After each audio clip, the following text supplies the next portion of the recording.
Assalamualaikum warahmatullahi wabarakatuh. Kembali lagi di channel Teknisi Sukabumi. Oke, jadi di video kali ini saya mau ngasih tutorial cara memperbaiki mesin gerinda Hitachi. Nah, yang tipe G10SS2 atau yang G10SS oblak pada bagian kepalanya nih guys. Nah, oblak seperti ini ya.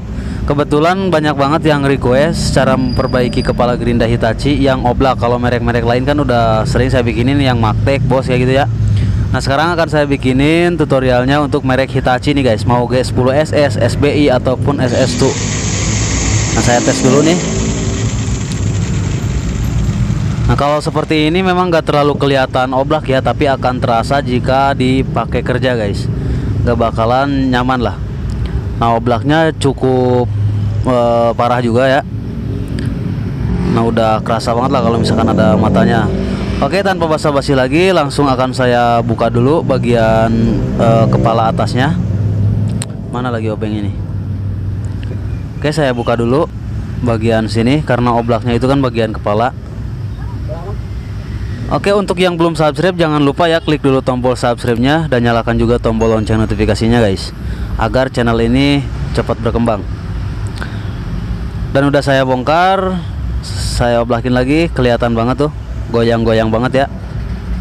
Nah, ini bisa dari bearing ataupun bisa juga dari bodinya yang meleleh gara-gara bearing jebol dipaksain terus.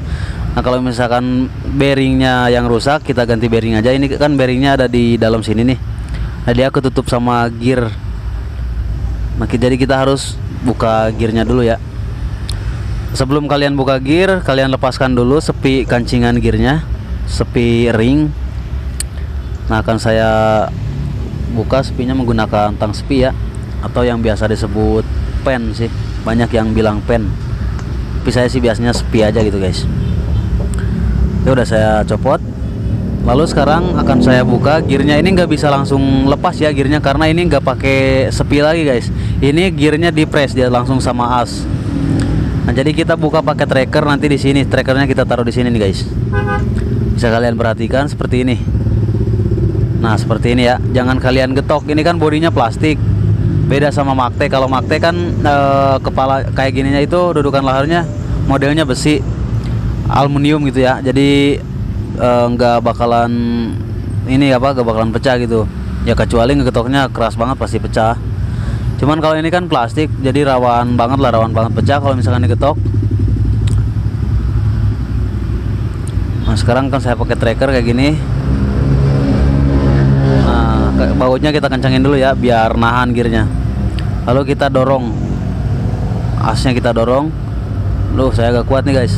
Oke, akan saya taruh dulu trackernya di pakai catok ya. Saya jepit dulu karena ini keras banget tuh guys, nggak bisa kebuka pakai tangan, saya nggak kuat banget nih. Ini lumayan keras. Nah, akan saya jepit seperti ini. Nanti akan saya dorong, tinggal didorong doang ya. Nah, ini udah saya buka, udah saya kendorin.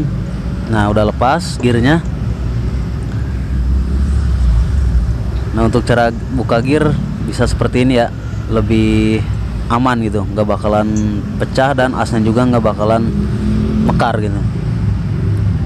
Asal kalian lurus aja ngebukanya. Nah, asnya aman, nggak mekar. Kalau misalkan digetok ini pasti mekar ya, doer. Oke, bisa kalian perhatikan di sini bearingnya yang oblak ya. Nah, bagian tengahnya nih yang oblak, berarti bodinya atau dudukan laharnya aman guys, enggak kena, kecuali oblaknya semuanya sama luar-luarnya oblak gitu guys, itu pasti bodinya kena. Memang ada juga yang kayak gitu. Nah, sekarang untuk cara buka bearingnya, kalian lepaskan dulu asnya ya, dilepaskan dulu. Caranya bisa digetok seperti ini, pelan-pelan aja. Nah, sekarang kita buka bearingnya. Gimana nih cara buka bearingnya? Mungkin kalian bingung ya, karena bearingnya ini kan ada di bawah bodinya nih, jadi dipres sama body langsung dari pabriknya. Nah, sekarang kalian bobok dulu body bagian pinggirnya. Nah, kalian ikutin tutorial saya yang ini ya.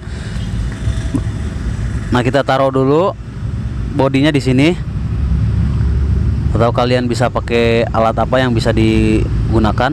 Lalu kita membutuhkan obeng min yang tajam ya, atau besi yang tajam. Nah, sekarang kita bobok seperti ini, pinggirannya aja guys. Nah seperti ini ya, kalian ikutin aja seperti ini. Nah, kita bobok semuanya ya sampai benar-benar sekeliling aja, sekeliling ini aja nih guys, biar nanti laharnya bisa didorong keluar.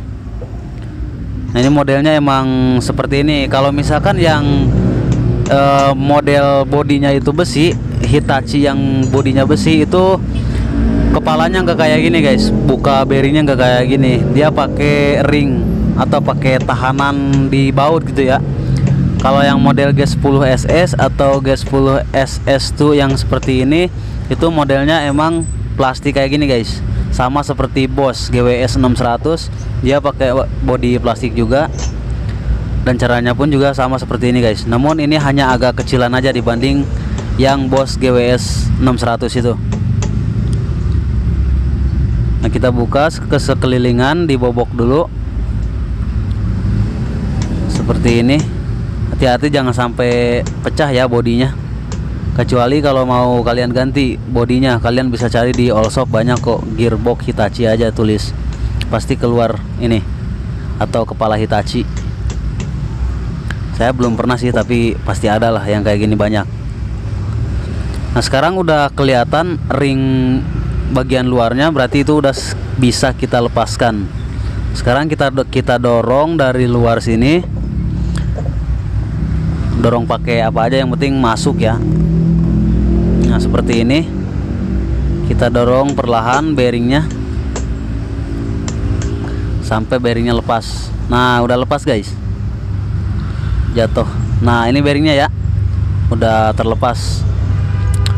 Oke, jika udah terlepas seperti ini, nah ini kelihatan banget ya, goyang banget bearingnya. Nah bisa kalian lihat kan. Dan sekarang kita rapihkan dulu untuk rumah boxnya ini atau dudukan bearingnya ini. Ini kan tadi bekas dibobok nih.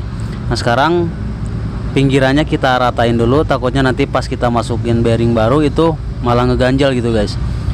Ini bagian atasnya aja ya yang kita ratain, yang tadi kita bobok. Nah yang ini. Nah, sekarang udah rata. Dan sekarang kita ganti bearing baru. Untuk ukuran bearingnya ini berbeda dengan merek Bosch dan Magtech guys. Untuk Hitachi seperti ini, dia ukurannya 6001 atau 6001. Nah ini untuk ukuran bearing bagian kepala gerinda Hitachi yang tipe G10SS, G10SS2 atau yang G10SBI. Ukurannya 6001 ya. Jadi jangan sampai salah kalau misalkan kalian mau beli bearingnya doang. Nah ini untuk tipenya ya, atau nomornya, nomor ukuran serinya gitu, 6001. Nah sekarang akan saya pasang lagi bearing yang baru. Kita getok aja pelan-pelan, atau kalian bisa menggunakan bearing lagi ya, ditumpuk bearing yang bekas kalau misalkan keras gitu. Nah sekarang udah ngepres. Ini nggak perlu kalian lem, nggak perlu ditahan lagi ya, karena nanti juga kan dipres sama gear, dia nggak bakalan lepas guys, nggak bakalan lepas keluar gitu ya. Asnya juga nggak bakalan lepas, kecuali yang diboboknya itu bagian atas. Nah itu ngeri guys, pasti lepas loncat. Kalau ini nggak bakalan lepas. Sekarang saya pasang lagi asnya, bawahnya dikasih tahanan ya bearingnya, biar nggak lepas lagi bearingnya. Dan sekarang kita pasang gear. Nah jadi nanti dikepres sama gearnya ya, jadi gak bakalan copot asnya guys, atau laharnya gak bakalan ke dalam gitu. Nah sebelum kalian pasang gear, di bagian dratnya ini dikasih baut ya, baut gerindanya atau baut matanya ini. Nah dipaskan sama ujung asnya, ujung dratnya ya, dipaskan biar nggak mekar ini bagian dratnya, biar nggak selek gitu ya nanti pas dimasukin bautnya. Nah sekarang kita taruh, terserah kalian mau naruhnya di mana. Ini saya taruh di sini aja nih. Lalu kita getok guys. Nah jadi biar bawahnya nggak dol, apa nggak selek gitu, jadi dikasih baut ya, baut gerindanya, baut matanya. Nah sekarang udah ngepres lagi, udah ngepas. Nah sebelum kalian pasang jangan lupa untuk sepi kancingannya dipasang lagi ya. Nah, spiang ini kita pasang lagi.